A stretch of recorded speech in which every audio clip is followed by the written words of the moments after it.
Bonjour à tous, que d'émotions on vient de vivre. Un prix d'Amérique comme je les aime, le meilleur à gagner, une course extrêmement sélective. J'ai cherché la complication et finalement c'était la simplicité. Et oui, il y a eu une passation de pouvoir. On a vu que Bold Eagle n'est plus du niveau du prix d'Amérique, mais on s'est aperçu que FaceTime Bourbon est vraiment le phénomène que l'on attendait. On le savait qu'il était face à ses concurrents de la même génération et maintenant on sait qu'il a la pointure mondiale. Bravo, bravo, bravo. Davidson Dupont réalise comme l'année dernière une super belle performance. Jean-Michel Bazir sauve les meubles en finissant troisième avec Bellina. Chica est quatrième, elle le mérite. Et puis l'Italien, vous avez vu la cote énorme.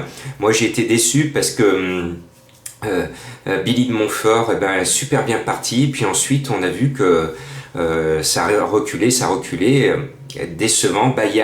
Décevante, Baya Keno. Comme l'année dernière, elle avait bien couru avant et le jour J, il n'y a plus personne. Voilà, course régulière, les meilleurs sont là. Bravo, bravo, bravo, bravo. C'est toujours difficile de se retrouver le lendemain du prix d'Amérique. C'est comme quand on a pris une bonne cuite et qu'on se retrouve avec une gueule de bois. Et c'est difficile de se passionner pour une course très modeste avec de bonnes filles quand même qui sont au départ ce lundi à Vincennes. Mais ça manque un peu d'enthousiasme. Mais bon, je pense, il faut que je termine bien mon mois parce que ce mois de janvier est le moins bon mois de ma carrière de journaliste. Donc j'espère que février sera meilleur et que je vais vous faire gagner beaucoup d'argent en février. Bon, allez, on prend notre méthode habituelle avec Jean-Michel Bazir, premier ou distancé, on met le 5 Noble de Lit en tête. Il y a quelque chose qui m'alerte, elle a couru dans sa carrière 5 quintés, 0 à l'arrivée. Donc j'espère qu'elle va briser le signe indien. Je sais que la course a été préparée, JMB l'a bien affûté pour cet engagement. Donc si tout se passe bien, elle devrait gagner, mais aucune certitude. Et puis je mets tout de suite derrière mon coup de cœur avec l'histoire du jeu de la finale, le 5 appelle le 15. Eh bien, Dolce Deban, c'est mon coup de cœur le numéro 15 parce que au mois de novembre, regardez sa performance quand elle bat tout le monde et très facilement, et notamment Diane Doffer et Danae de Corbery. Elle gagne à la rigolade ce jour-là et sur l'impression qu'elle m'a fait, sur cette performance, je pense qu'elle a une toute bonne chance et c'est pour ça que je vous la conseille en coup de cœur. Et puis après, on va échasser son récent distancement. Danae de Corbery, le numéro 12, c'est la plus régulière de toutes. Et je pense qu'elle va se racheter et se retrouver à l'arrivée. Elle le mérite. Et puis l'autre base, c'est la Bijon. Elle est revenue au top, elle vient de gagner récemment, elle ne peut pas être mieux, c'est le 13 Diane Doffer. Et puis, elle trouve son engagement de la vie, c'est Désirée Deslandes, le numéro 16.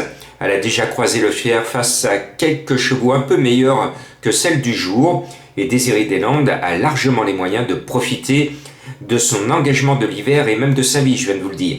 Et puis le 14, Dwelling Heights, est confié à Franck Nivard. Et je pense que Franck Nivard, qui nous a un peu ruiné ce dimanche, avec Delia du Pomereux, eh bien, il va tenter de nous rembourser. Attention à lui. Et puis, à la lecture des partants, un cheval m'a appelé, un cheval qui va être à belle cote, et tout de suite, Rêve et d'espoir, Hope and Dreams, le numéro 7. Ce cheval m'a parlé tout de suite et puis quand j'ai gratté un petit peu, que je vois Madame Léo sur le sulky et que je vois que c'est une championne driveuse qui vient des pays du froid, une viking, et qui vient à Paris et qui vient courir un quintet avec un cheval qu'elle connaît bien, je me dis ouh là là là là là là, cela sent le rêve de se révéler à Paris.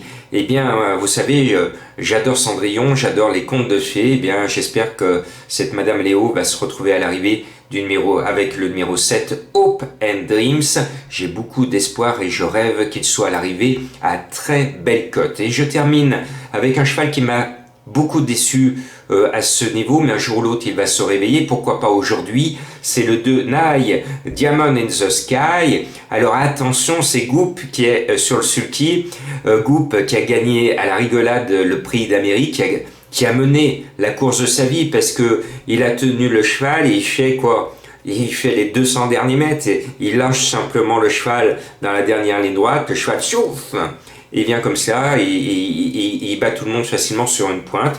Bravo à Monsieur Goup.